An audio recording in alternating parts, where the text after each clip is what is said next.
In this election, we've shown how Boris Johnson is trying to hijack Brexit to sell out our National Health Service and working people of this country.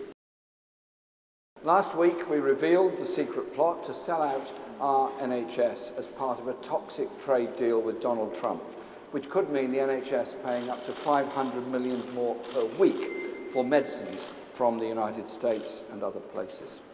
As trade experts have since confirmed, the NHS is very much on the table in these talks. But the secret documents not only shredded the Prime Minister's credibility on the NHS, they undermined his credibility on Brexit also.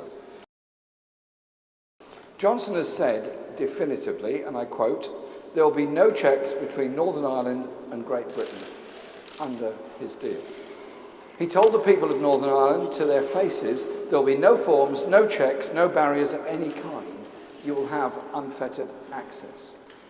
Then look at page 5 of this confidential report, which will be in your hands in a moment. In private, the government says something very, very different. It says there will be customs declarations and security checks between Northern Ireland and Great Britain. It's there in black and white. It says there will be customs declarations, absolutely clearly, for trade going from Northern Ireland to Great Britain. The government cannot rule out regulatory checks, rules of origin checks, and animal and public health checks also.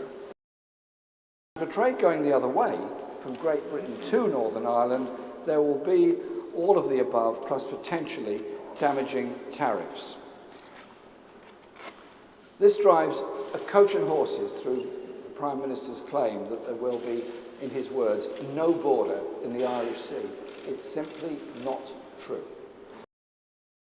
Johnson pretends the NHS is not on the table in his frankly toxic talks with President Trump, just as he pretends there won't be a border in the Irish Sea. But the truth is, not even his own government believes him.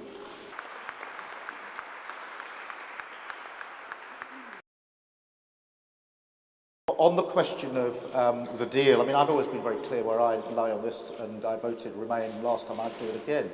But I'm very confident that we can secure that deal within the time frame. We would not have surfaced the question of a customs union and single market alignment if we hadn't already talked to the EU about that. I've been talking to them, Jeremy's been talking to them for 3 years.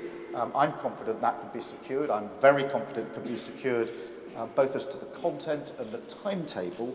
And I think that whether you voted Remain or Leave, you can have a strong view on what the best Leave deal is. We've been proposing it for 3 years, and the EU, of course, want the best Leave deal as well. So I don't see that as a particular problem. I think this can be resolved within 6 months with a referendum.